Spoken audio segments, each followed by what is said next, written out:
Topic for this presentation is just a simple look at Nazi propaganda. I'm going to first start off with the children's book, Trust No Fox. And in this particular children's book, I want you to visualize being a first grade, second grade, boy, girl, whatever. Let's go with human there. And just think about maybe grandma, grandpa reading the story to you to try to help you get to sleep. The Lord God conceived the races. Notice here how they identify some of the races. And this particular one, I believe it's called the German and the Jew. And what they're doing here is making a comparison between the two. They end off with the Jew, as all can see, the biggest ruffian in our country. So that's designed to give the German people an understanding that the Jewish people in Germany are a threat to the German state.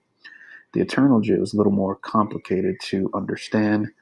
You have to think back to the fall of Rome and when the Jewish population starts to spread throughout Europe, which is what the image here represents, Jewish migration patterns. And so it says here that the Jew from the start has been a murderer, said Jesus Christ, which seems to be a very big argument, that fuels anti-Semitism, claiming that the Jewish people are responsible for the killing of Christ. And, that argument comes up repeatedly. And so, here you see that the Jew is in Hamburg, next Berlin, and Denmark. So what they're trying to do here is say that the Jewish people without a homeland are wanderers, which is why the character has a knapsack and seems to be homeless.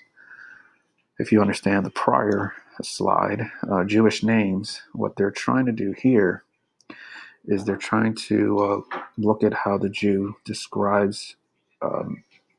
tries to hide their identity. Here they're looking at the spelling of the names, and they're pretty much making the argument that the Jewish person goes through some measures to try to change up here letters, which if we're looking at spelling of Mark with a C versus Mark with a K, that the Jewish person is trying to hide their Jewish identity by changing the spelling of the name. So now we get into a series of characters that the storybook has. So here I believe we're looking at this guy Itzig, and in this case here, Itzig, the title is Once a Jew, Always a Jew. It says here that once a Jew, now a Christian you are. So this Jewish individual is changing his religion. But the problem is that on the day where he's not supposed to eat meat, as it says up here, they're coming to visit this individual on Friday. You're not supposed to eat meat. And the Jewish response is, you are a goose, now you are a fish. So the Jewish character here that has changed his religion and is being told, that he's not allowed to eat meat on Friday, is caught eating meat on Friday, and then argues that, well, I pronounced before I ate that the goose was now a fish, which means that I did not defy religious doctrine. Here you're introduced to the Jewish lawyer. And the key here is that the Jewish lawyer is taking advantage of the German client here. Notice the weight difference. They're saying here that the Jewish lawyer is intentionally trying to prolong the case as a way to profit off of the German client. This one, we're introduced to the cattle Jew. And with the cattle Jew, they're talking about his drive to profit off of people. The Jew, however, was not ashamed to pay him half the price he named. So again, you're being introduced to a cast of characters that seem to be people taking advantage of others.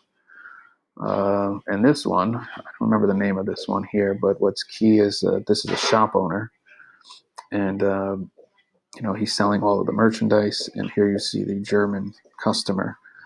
They write here, when a hungry man appears and begs for bread with melting tears.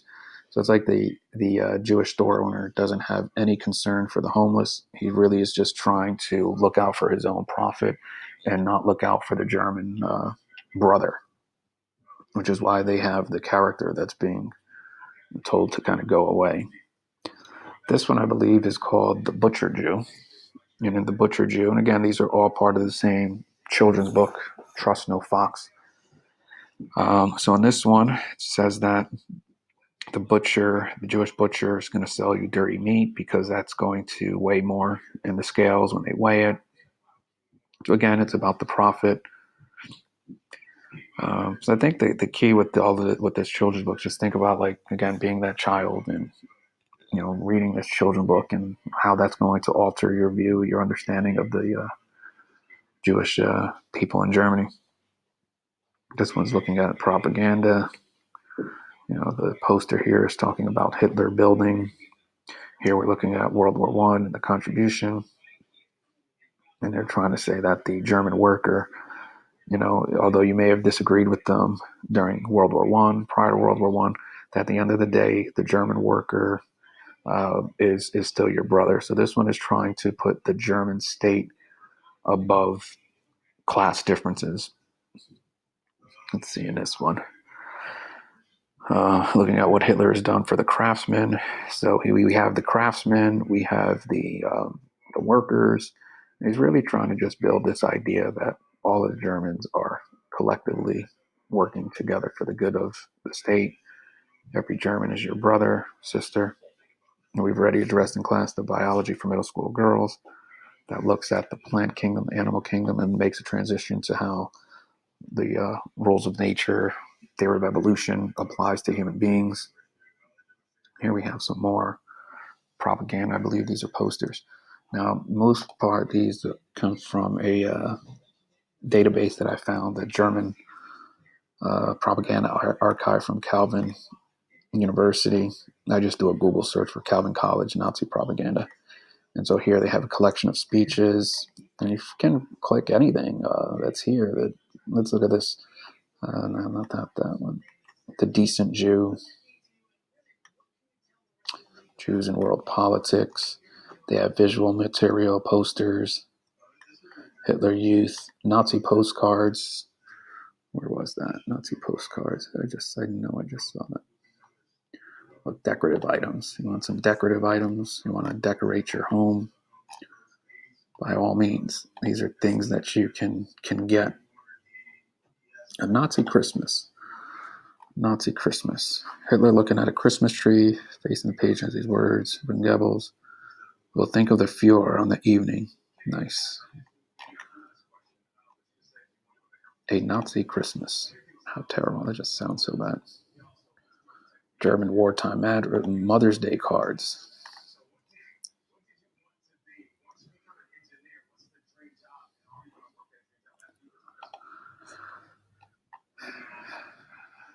Miscellaneous propaganda.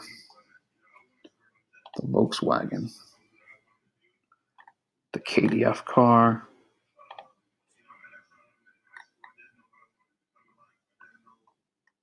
Soviet Paradise. There's that biology textbook. This is where I wind up finding that source.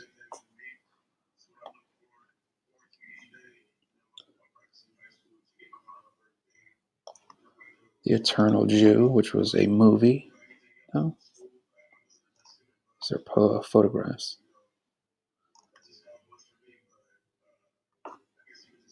I know there's a movie review somewhere on there for that.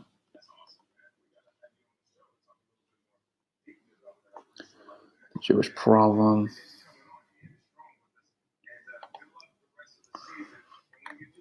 Let's go to free material. Posters. Hitler rally.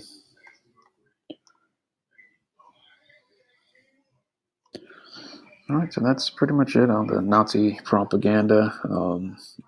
Feel free to browse through the site here. Germans buy only from the Jew, the world enemy.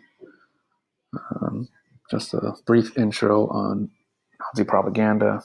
Main focus is on that children's book and how that children's book could possibly change, the thought process of the German youth, and then what impact could that have on them as adults.